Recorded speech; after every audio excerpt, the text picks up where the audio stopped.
سلام، من پرینازم.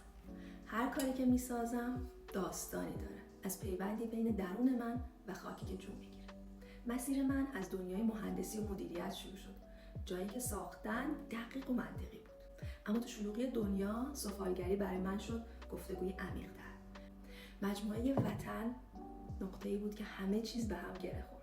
خونه، خاطرات، ریشه ها، نقشه‌ای که از گذشته اومدن و تو خاک دوباره امروز زنده شدن. آترا هم از همین جا اومد. آترا در فارسی یعنی آتش و ترا یعنی زمین، خاک.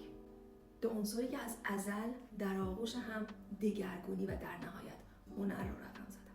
در آترا خاک خام تو گرمای آتش جون میگیره. اینجا جاییه که لحظه از ابدیت زیر انگشتای دست ما تو دل سفال ثبت میشه. اگر میخواین این حس خاص رو تجربه کنین، با من